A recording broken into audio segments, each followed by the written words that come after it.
Hey, what's going on guys, G1X here, and today I thought we'd take a look at Mastermind Creations' Talon, or also known as the Predacon Divebomb. So this guy did come with a few little extra pieces that weren't exactly, for the figure, but there's some replacement parts in here. You can also see the card, his directions, which was part of the little mini comic they ended up putting together. He also came with, or at least I believe it was this guy. It was either this guy or Tigress, because they both came in like one day, and then the other one came in the next day. But directions on the little clip that you'll put on Razor Claw for his little belt thing, and also these little new pieces. There's 4 that are the same size, and then you have these 2 that are like a little bit thicker square, which will actually go with Talon. So just look in there and you'll see the difference if you pay attention to it. Also came with these little blades, these little side guns on this guy. There's 2 other little things on there. There's some missiles and some guns, but this is what looks the best on him, so that's what I'm going to use. But now, as far as the figure itself, look, if you haven't noticed already, man, it looks incredible, or at least it does in my opinion. It was really worth the wait. Only have a couple of issues with it, and it's something that I can overlook. It's something that, I could probably spend about 2 minutes, make it a quick fix, but you can see that there's a lot of weight distribution going on here. With the wings flaring out, like way out here, I'll do a comparison to kind of show you how far they can extend there. But with them kind of going towards the back, out to the side, him kind of leaning over, and there you saw it. I wish that the talons were a little bit tighter in this location here. As you can see, like if you press down and you get him into a secure spot, he's probably going to stay there. But if you're moving them around like I am, or back and forth and shifting this weight back and forth, then they kind of start to give out, and hopefully those don't get loosened over time. But let's be honest, everyone that's getting this, or if you plan on getting this, you're probably going to put it in the Feral Rex or Predaking mode. I do think that this is a great looking standalone character. Now, whenever you look at the original G1 Predacons, a lot of people's favorite was Divebomb, just because whenever you think the G1 articulation, he kind of knocked it out of the park. I mean, he had everything. So we'll take a look at that whenever we look at those comparisons. But this guy has some nice paint on him. As you can see, there's gold there on the front and the back. There's some nice black throughout there. Some places that you can put the swords here. Also his rifle. You can put them there. You can put them up here. You wanted to have them facing out there. You could probably even take some of these little things and plug them in there as well. So you can deck them out however you like. But not too bad. Yeah, it's hard to fit this guy completely on camera. You can see that I gave him a little Decepticon logo. I think I did that with all of them so far. But far as the articulation in his Talon or bird mode here, these can actually rotate in and go up that far as well.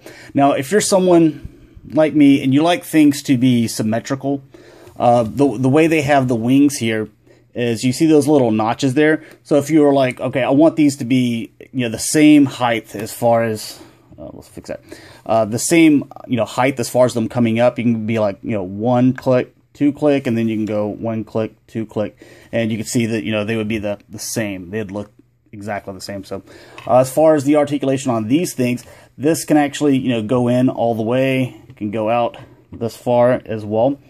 This section here, you don't want to push these like up against each other, because they're not going to fit. That's as far as that goes, so don't try to force anything.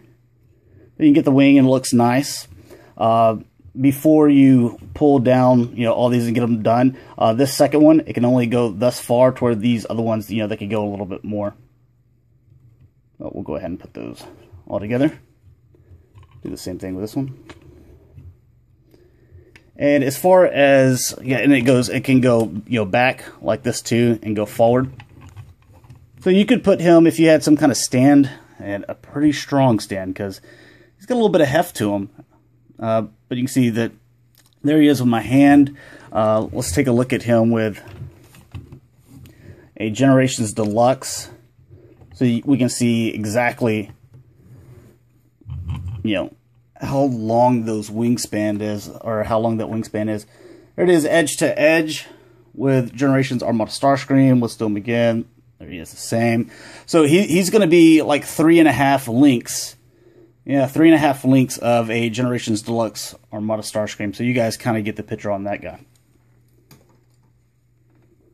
Alright, and also as far as the articulation, the head, this can move around, it can rotate here, as you can see there. This can also go up and down, and there's a little spot there if we can grab that. And pull his, there we go, pull his mouth open quite a bit. His legs, yeah, they can kind of move here and there. It's just getting him balanced, so you're kind of limited there. He can rock forward on a joint right here at the stomach. And you're going to hear a lot of nice ratchet joints with this guy as well. But let's go ahead and do a comparison with the G1. If I can, yeah, come on, there you go. So here these two guys are together, and I think it's a pretty nice resemblance there. You can see, you know, the gold here, how this was all just one solid plastic piece, you know, on the original, and they just divided up the way they did on the stickers. They, you know, implemented that there. As far as, you know, the gold and the yellow in different places, the orange as well. The little talons here, I think it's awesome. You know, the orange arms. So really nice representation there. They went with gold eyes here, where this guy had the yellow eyes. And even whenever you look at the backpack section here, you know, you see the tail, and you kind of see the way that the G1 backpack is designed. That's not, I mean, that's pretty close to me. That looks really great. Even wherever you had the red, and there's a square here, there's like a little triangle here, and a square here is as hard as it probably might be able to see with no paint on it. But let's go ahead and get this guy transformed. First thing we're going to do is take this backpack section off. I'm going to go ahead and move the wings down. And we'll just leave the weapons on there for now. And we'll set that to the side. Now with this guy's transformation, make sure that's focused. First thing I'm going to do is move this beak up. You make sure that this is fully extended, and you just push your finger there, reveals the head, and then you can come down with that section there. And there's the big head reveal. As far as the leg sections here, I'm going to push this forward. Whoops. To where the back little foot there is up against the knee, and these come down. There's that. Go ahead and open this section here. Open that section there. Rotate these out. You can go ahead and spin just the red section for his waist, because there's actually the red waist, there's this section, there's the tail sections on its own little rotation thing, and then, you know, the top. So I just want to rotate the red, leave everything else where it is. With these feet, you're going to come down. Now, if you remember with you know, all the other figures that came out, and I see people like kind of struggling with it because they're trying to do the legs the same way. Not on this guy. You see that you just come down there and then just push it on through. And then you can close this up. Just because the other ones had where you had to kind of move this around and feed it through there and do all this weird stuff. These just come out. There you go. Pop that, secure that. Move these little sections over here to the side. And there's your legs done. It's pretty much transformed from there. You're going to come down with the arms. So they are plugged in where that peg fits into that part of the arm. There's also that inner elbow. It's plugged into the side. So now that's all loosed up. Go ahead and come down with that. And then you pop that out. Reveal the hands. I'm going to move these guns up. And he's all done. Now, as far as those little inner pieces, like I was saying, these you can just plug them in there, or you can have like a little extra weapon attached to it. So you can give him some little Assassin's Creed little knives here, or just, you know, leave the this one section because it does come off. You see there, and you just plot, you know, put that in there so you don't have holes in his arms, but it's no big deal to me. Go ahead and We'll take his gun, his little knives off here.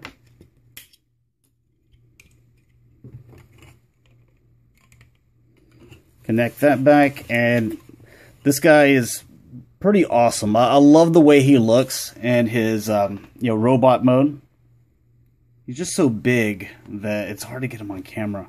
One comparison that I'll do real quick is there's that same generation's Armada little deluxe figure, and because I had it laying around, there's a 6-inch Star Wars Stormtrooper. Now, as far as articulation with this guy, it has the same that you saw there in the wings. With the head, it does have the ability to move all over the place and kind of tilt to the side, however you'd like to do. With the arms, these are going to be 360 degrees, depending on whether you have the backpack on there or not. They can go in and out quite a bit. They rotate at the bicep. He has double jointed elbows here, and also the wrist can move. Then, like I said, with this whole torso and crotch area, you can see that the red can bend on its own. You could also take this section where it bends forward.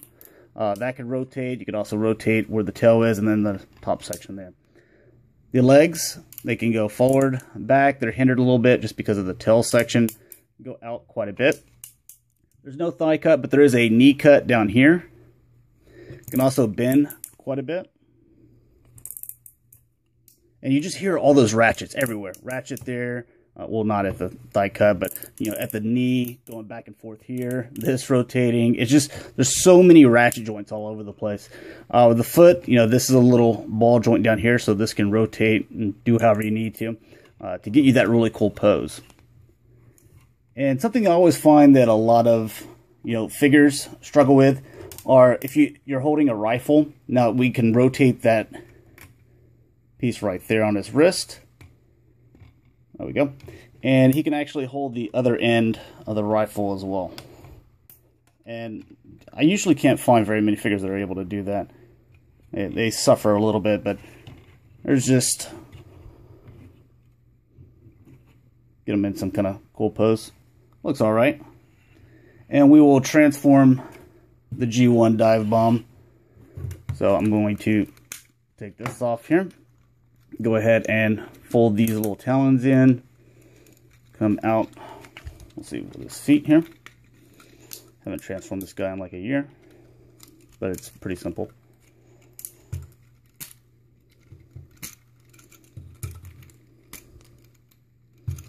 And come out with his hand.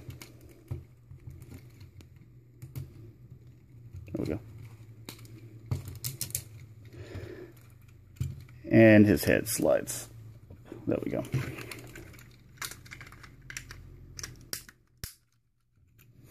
So now you can see these guys side by side. These aren't the correct weapons. Those are just the ones that I use in his Predaking mode. And that's quite impressive. I love this guy. It's fantastic. He's got a ton of articulation. The paint apps are great. If you're wanting to just display him in his robot form, the bird or Talon or whatever, I think it looks cool. It's just that balance problem, and it's just because there's he's a hefty figure. You're not going to pick him up and think that, oh, this is definitely a third party because it feels cheap. No, it feels like a masterpiece figure. And if to give you guys an idea, like whenever I say masterpiece figure, you have to be like the Fans Toys Quake Wave, or the Scoria. Fans Toys figures are the only ones that I put in that category. But these can kind of go in there as far as the quality goes and the joints and everything. I mean, it's just fantastic all over. I'm just going to give you guys a 360. And I also like that, Mastermind Creations, they listen to, us, the fans, the people that are going to be buying their figures and spending the money, to where, you guys had problems with whatever joint. Okay, well, here's some of those joints that you asked for, here, to fix that, one figure. Because we thought we got it right, but obviously some of you had some problems, so we're just going to send them out to everyone. We're not going to, you know, take a checklist or whatever. Come on, hold your sword. And find out who has it wrong. We're just going to, you know, fix the problem and send them out with all of them. And they've done that with several, you know, other little parts too.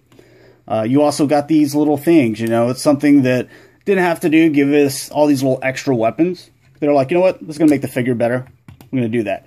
And it's not like TFC, you know, where you got the wings of Uranus or whatever you call that thing, to where, oh, you want these little additional items to make your figure a lot better, or what we really think that it should come with. No, they just throw them in for free. Didn't have to pay for them, so love that about it. But like I said, fantastic figure. I suggest getting it. As far as the, you know, the Predaking mode, I think that the Mastermind Creation one is the best. And I guess for a little teaser, still got to do Tigress. But you can see these two guys side by side.